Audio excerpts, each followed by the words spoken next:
अस्सलाम वालेकुम students, welcome back to the channel mathematics Bilal Panjwani. आज हमारा लेक्चर नंबर 3 है बेसिक मैथमेटिक्स का। लास्ट हमने जो कवर अप किया था वो उसके अंदर हमने फ्रैक्शंस डेसिमल्स को कवर अप किया था। आज हम फर्दर बेसिक चीज़ों को कवर अप करेंगे इंशाल्लाह। तो स्टार्ट करते हैं आज का लेक्चर हम। ये टॉपिक्स हैं जो हमें पढ़ने हैं सारे। हमने डेसिमल पॉइंट तक लास्ट पढ़ लिया था। आज हम सबसे पहला टॉपिक जो पढ़ रहे हैं वो है परसेंटेज है। परसेंटेज का बेसिक फॉर्मूला जो इस्तेमाल करते हैं वो सिंपल है कि obtain marks divide by total marks multiply by 100। निकालने के लिए हम मल्टीप्लाई बाय 100 करते हैं। तो नॉर्मल सिंपल सवाल, अगर बेसिक सवाल मैं कहूँ तो सिंपल आपके पास सवाल ये है कि आपका 50 नंबर्स का मैथमेटिक्स का टेस्ट है। आपने उसमें नंबर ऑब्टेन किए 35। तो ऊपर आपका न्यूमिनेटर में आ जाएगा 35 और जो टोटल नंबर का पेपर है 50 वो आपने डिनोमिनेटर में लिख दिया। इसको मल्टीप्लाई कर लिया। अगर आपको परसेंटेज निकालने तो हम ये तरीक़ेकार अप्लाई करते हैं, ठीक है। तो सिंपल हम यहाँ पर 0 से 0 कट कर देंगे। 5 1 ज़ा 5 2 ज़ा और इस 2 को 35 से मल्टीप्लाई करेंगे तो हमारे पास बन जाएगा 70। और यहाँ पर लगा देंगे परसेंट का साइन क्योंकि हम परसेंटेज निकाल रहे हैं। जब परसेंटेज निकालते तो मल्टीप्लाई बाय 100 करते हैं। तो ये एक बेसिक फॉर्मूला है जो 6 7 में आपको पढ़ाया जाता है। और इन वीडियो का मकसद ये कि वो कॉन्सेप्ट को रिवाइज करवाना, क्योंकि अगर कॉन्सेप्ट क्लियर होगा तो आगे आपके लिए बड़ी आसानी होगी। जब हम आगे इस लेक्चर्स को आगे देखेंगे, पास पेपर्स को गो थ्रू करेंगे तो वहाँ बड़ा आसान होगा आपके लिए, क्योंकि वहाँ ऑब्वियसली बात है इतना आसान सवाल तो नहीं आता, लेकिन बेसिक कॉन्सेप्ट बहुत मैटर करता है कि अगर वो आपका बेसिक कॉन्सेप्ट स्ट्रॉन्ग है तो आपके लिए बहुत आसान होता है आगे सवालों को सॉल्व करना। तो आगे देखते हैं आगे हमारे पास क्या क्या चीज़ें इसके अंदर। तो नेक्स्ट हमारे पास है परसेंटेज का ये कन्वर्जन है कुछ। पहली हमारे पास परसेंटेज टू डेसिमल, कि परसेंटेज से डेसिमल में जाना है। तो जब भी आपको डेसिमल से किसी नंबर को हटाना है तो सिंपल परसेंटेज का साइन हटता है तो डिवाइड में हमारे पास आ जाता है 100। ठीक है, ये बेसिक रूल है कि परसेंटेज साइन हटेगा तो डिवाइड में हमारे पास 100 आ जाएगा। अब इसको डेसिमल में कन्वर्ट करना है। पहले जितनी सिंप्लीफिकेशन हो सकती है हम इसको सिंप्लीफाई करेंगे और फिर हम इसको डेसिमल में लेके जाएंगे। इधर 25 3 ज़ा होता है हमारे पास 75, 25 4 ज़ा 100, तो ये हो गया 3/4।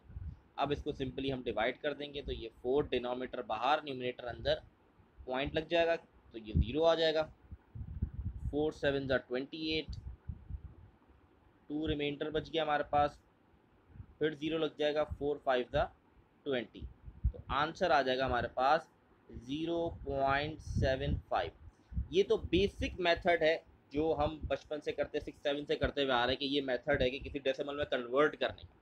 अब इसको डायरेक्टली कैसे करते हैं, क्योंकि मैं टाइम भी बचाना है वहाँ पर, ये भी बड़ा इंपॉर्टेंट है। जैसे मैं पहले ही फर्स्ट वीडियो में बता चुका हूँ कि 60 अप्रॉक्सीमेटली हमें पार्ट्स अटैम्प्ट करने होते हैं पेपर 1 के अंदर।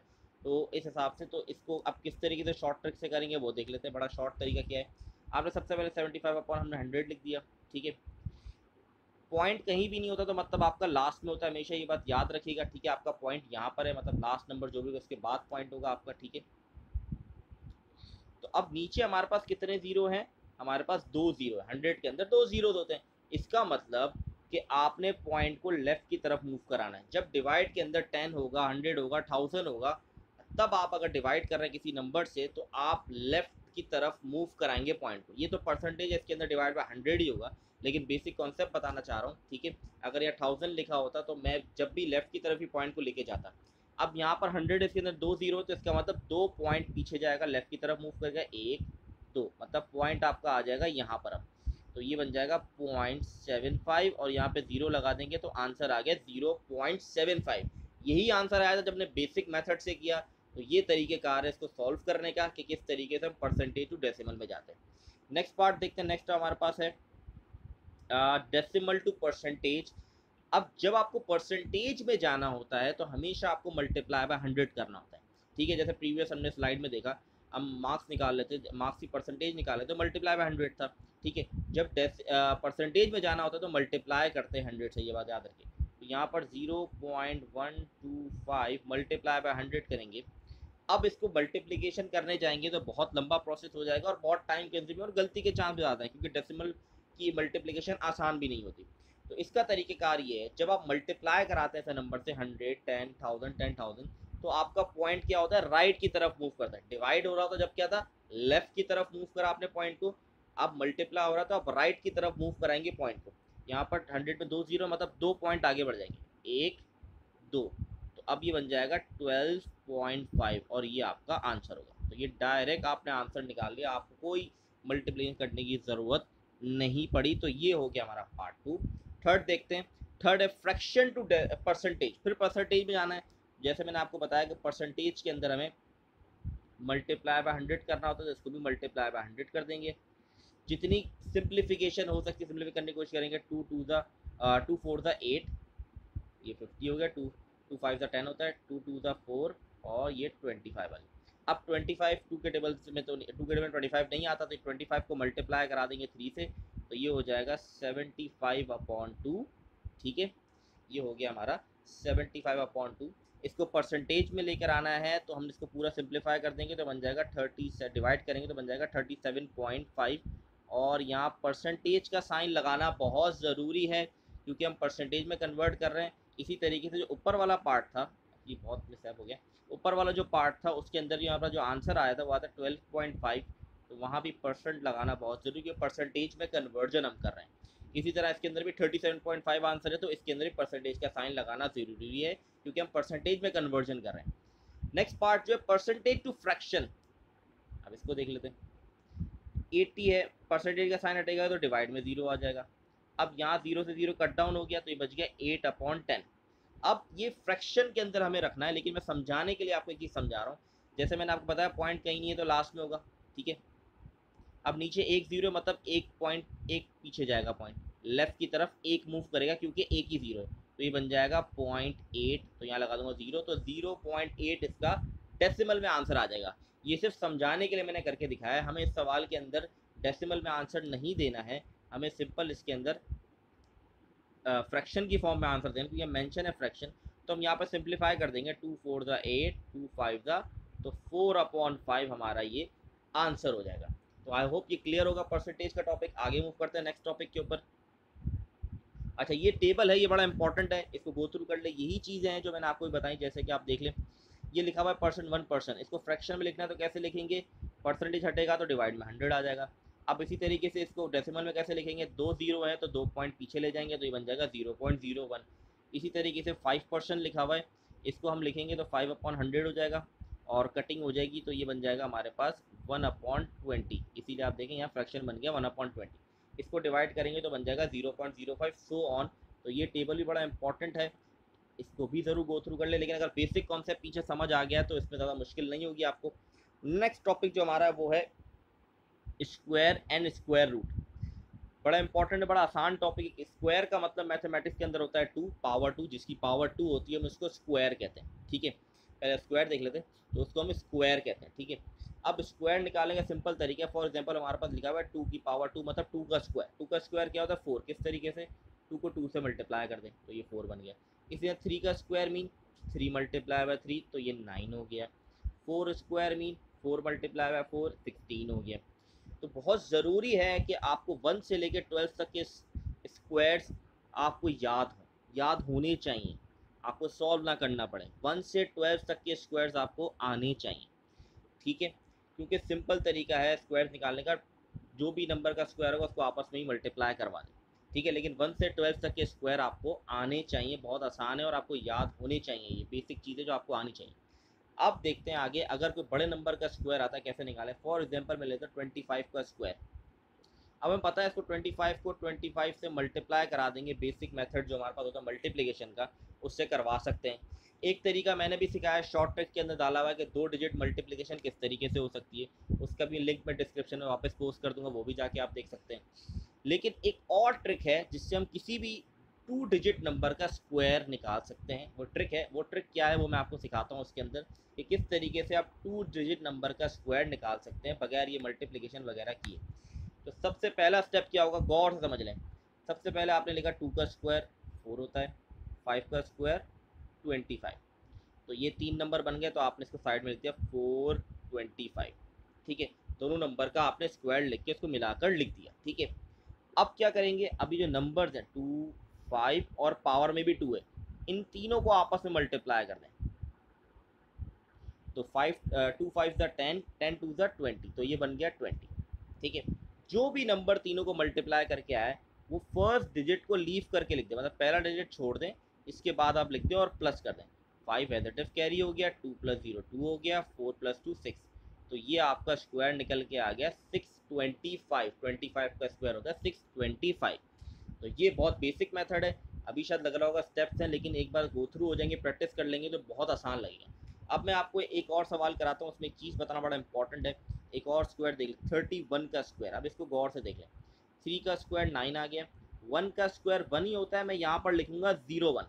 अब ये बात गौर से समझें कि जो राइट साइड का नंबर का आप स्क्वायर निकालेंगे वो डबल डिजिट होना चाहिए। अगर वो डबल डिजिट नहीं बन रहा है तो हम जीरो लगा देंगे। फॉर एग्जाम्पल प्रीवियस सवाल के अंदर 5 था, 5 का स्क्वायर 25 होता है, वो ऑलरेडी डबल डिजिट हो गया, तो उसमें मुझे कुछ करने की ज़रूरत नहीं पड़ी। लेकिन यहाँ पर 1 का स्क्वायर 1 ही होता है, जैसे 2 का स्क्वायर 4 ही होता है, 3 का स्क्वायर 9 ही होता है, मतलब सिंगल डिजिट आ रहा होता है, तो इसको डबल करने के लिए हम ज़ीरो लगाना ज़रूरी है। ठीक है, तो ये बन जाएगा 901।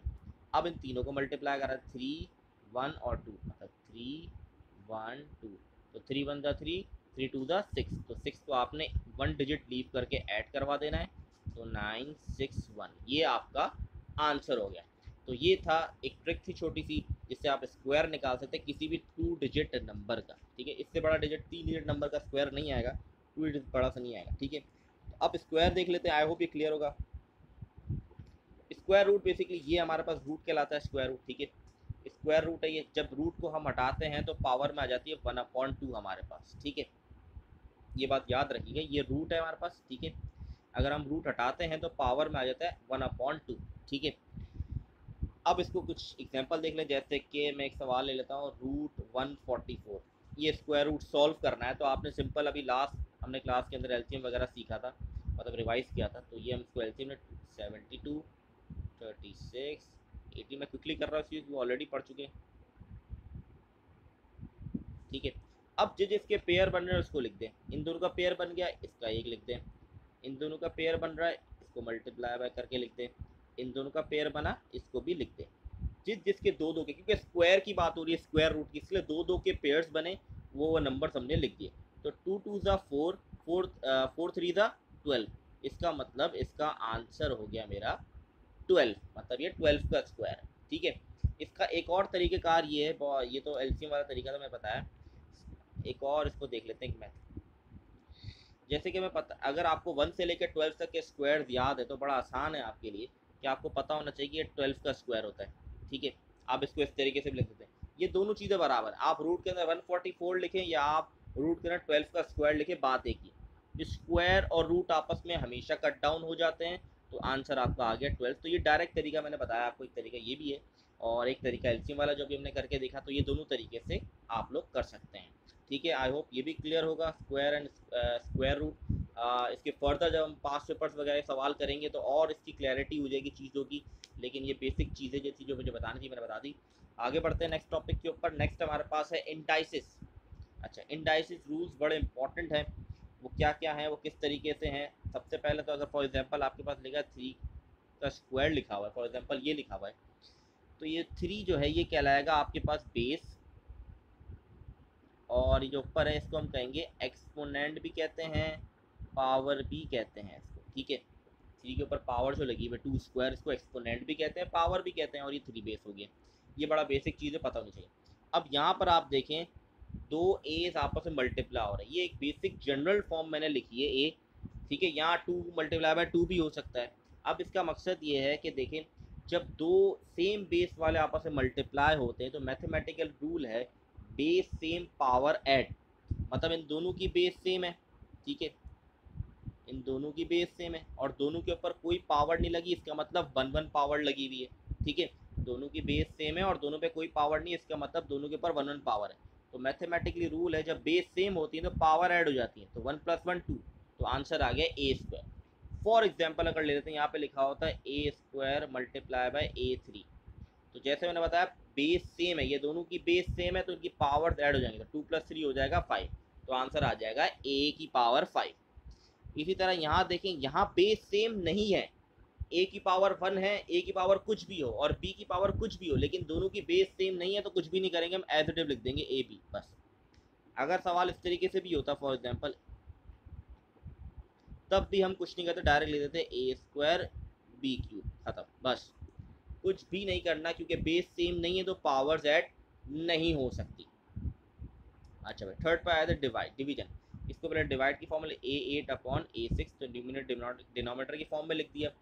अब इसको करने का सिंपल तरीका, जो सिंपल मेथड तो ये है कि यहाँ पर a की पावर 6 है, मतलब 6a है, आपने 6 यहाँ से कट कर दिए, ऊपर से भी 6 कट हो गए, कितने बचे, 2 बचे, तो समय a की पावर 2 मतलब a स्क्वायर आपका आंसर हो गया। तो बेसिक तरीका मैथमेटिकली किस तरीके से ये हुआ ये देखते हैं। देखिए जो डिनोमिनेटर में चीज़ है इसको मैं ऊपर लेके जाऊँगा, ठीक है, जब ये ऊपर जाएगी तो मल्टीप्लाई में चेंज हो जाएगी।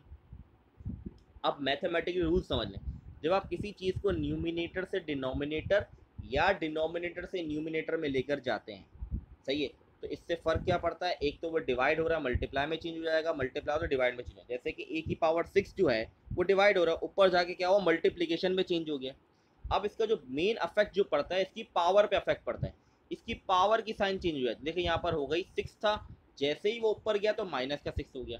मैंने ऊपर आपको दिखा दिया कि ए स्क्वायर इसका आंसर है, लेकिन मैथमेटिकली किस तरीके से आया, मैंने जो तरीका बताया वो तो डायरेक्ट कट करके बताया, मैथमेटिकली किस तरीके से आया वो मैं आपको बताना चाह रहा हूँ। तो ए 6 को मैं ऊपर ले गया तो मल्टीप्लाई में चेंज हो गया और उसकी पावर की साइन चेंज हो गई, पॉजिटिव 6 से नेगेटिव हो गई। अब इन दोनों की बेस सेम है तो पावर क्या हो जाएंगी 8, तो 8 यहाँ पर -6 है इसलिए माइनस आ जाएगा, माइनस का 6 तो 8 - 6 2 तो a के स्क्वायर आ जाएगा। तो ये इस तरीके से मैथमेटिकली ये सवाल सॉल्व होता है, ठीक है। अच्छा जी, अब है हमारे पास a की पावर 0। अब ये बात याद रखें, किसी भी नंबर किसी भी वेरिएबल के पावर 0 हो वो 1 के बराबर है, 1 के बराबर होता है। चाहे 99 की पावर 0 हो तब भी वो 1 के बराबर होगा, चाहे कितने भी 9 हो अगर उनकी पावर 0 तो 1 के बराबर। कोई भी वेरिएबल हो उसकी पावर अगर 0 है तो वो 1 के बराबर ही होगा। तो ये बात याद रखना बहुत ज़रूरी है, बेसिक चीज़ें। अच्छा जी, अब ये कुछ सवाल है 16 की पावर 1/2, उसको सॉल्व करते हैं। मुझे पता है अब फ्रैक्शन के अंदर पावर है, इसको ख़त्म करने की कोशिश करते हैं। तो सबसे पहले मुझे पता है 16 जो होता है 4 का स्क्वायर होता है, तो 4 का स्क्वायर लिख दिया और 1/2 अपनी जगह पे रहा। ये 2 से 2 कट डाउन हो गया क्योंकि न्यूमिनेटर में था और ये डिनोमिनेटर, दोनों कट डाउन हो गया, तो a की पावर 1 बच गया और सॉरी 4 की पावर 1 बच गया। तो 4 की पावर 1 4 के बराबर ही होता है, तो आंसर इसका आ गया 4। बहुत सिंपल सिंप्लीफिकेशन थी। नेक्स्ट पार्ट देख लें 3b की का whole square. Whole square mean के ब्रैकेट के ऊपर स्क्वायर है, ब्रैकेट के ऊपर कोई भी पावर हो, अगर उसके ब्रैकेट के अंदर जितने भी एलिमेंट्स होंगे सबको पावर मिलेगी। जैसे कि स्क्वायर है तो 3 को भी अलग आप स्क्वायर देंगे और b को भी स्क्वायर देंगे, तो 3 का स्क्वायर 9 होता है और b स्क्वायर ही होता है, तो ये एसेटिव आ गया, आंसर आ गया 9b स्क्वायर। तो आई होप ये आज का लेक्चर क्लियर होगा। बड़ा आसान लेक्चर है, बस प्रैक्टिस की ज़रूरत है इस बेसिक चीज़ों की।